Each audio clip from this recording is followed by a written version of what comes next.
Gordon was cross. Why should Henry have a new shape, he grumbled. A shape good enough for me is good enough for him. He goes gallivanting off to Crewe, leaving us to do his work, and comes back saying how happy he feels. It's disgraceful. And there's another thing. Henry whistles too much. No respectable engine ever whistles loudly at stations. It isn't wrong, but we just don't do it. Poor Henry didn't feel happy anymore. Never mind, whispered Percy. I'm glad you're home again. I like your whistling.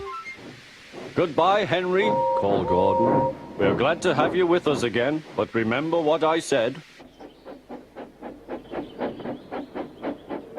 Later, Henry stopped at Edward's station. Hello, Henry, said Edward. You look splendid. I was pleased to hear your happy whistle yesterday. Thank you, Edward, smiled Henry. Shh, shh. Can you hear something? It sounds like Gordon, said Edward, and it ought to be Gordon.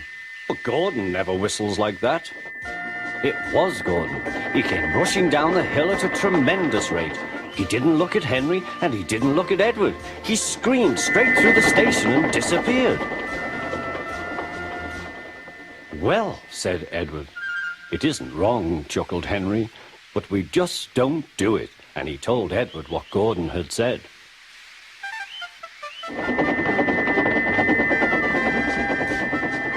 Meanwhile, Gordon screeched along the line. The noise was awful.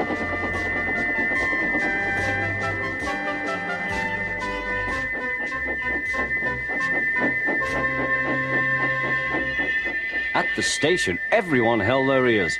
Sir Topham Hatt held his ears too.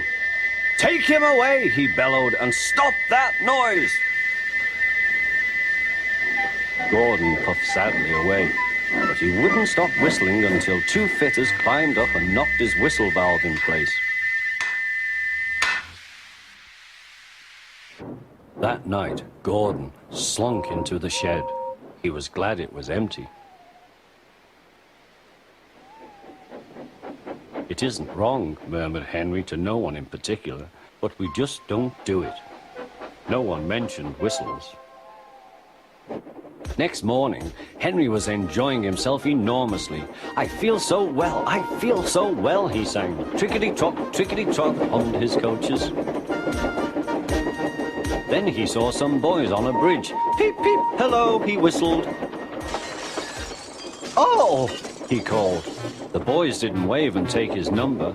They thought it fun to drop stones on him instead. They've broken our glass, sobbed the coaches. The passengers weren't hurt, but they were cross. Call the police. No, said the driver, leave it to Henry and me. What will you do, they asked. Can you keep a secret? Yes, yes. Well then, said the driver, Henry is going to sneeze at those boys.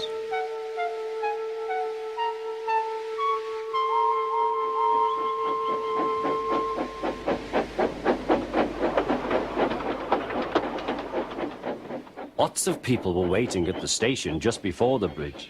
They wanted to see what would happen. Henry has plenty of ashes, said the driver. Please keep all windows shut till we have passed the bridge. Henry is as excited as we are, aren't you, old fellow? Henry was feeling stuffed up. Soon they could see the boys, and they all had stones. Are you ready, Henry, said his driver. Sneeze hard when I tell you. Now, he said. Achoo, shoo!